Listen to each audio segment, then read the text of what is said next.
nga siya na kachingkula jompi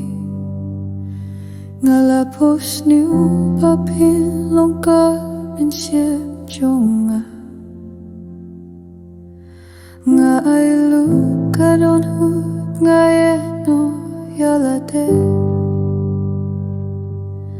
Hindray pi la shulit no klamju pa hey kaching kula jompi kalong ka bato kajin ye jompi ka shulong ka drama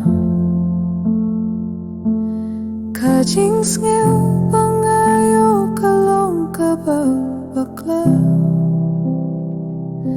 ngan shushong marway batren bat kajing sngew se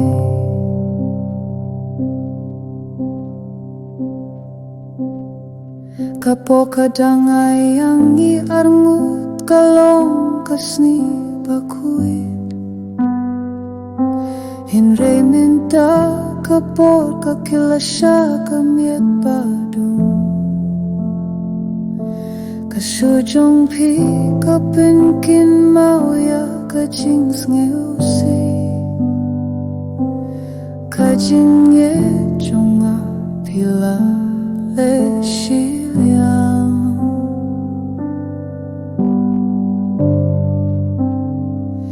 kajing kula jong pi kasulong kabim don jing shisha kajing sngew pangabu pila penyardor ngalang bapin longka jinggim jonga Hinray mentang alas ngabangala bakla kajinggim kalam api kalong kaswineng padung kajing kalibang aju kalibale pile kumta ngai lut pishimbare kalam juba kajing yet kapa shisha lapen minsau kajing kula jong pi kalong kajing shato kajing yet kaba pi ay kalong kajing kwatang shi benta ngakular panyata kamin siyam kaba shisha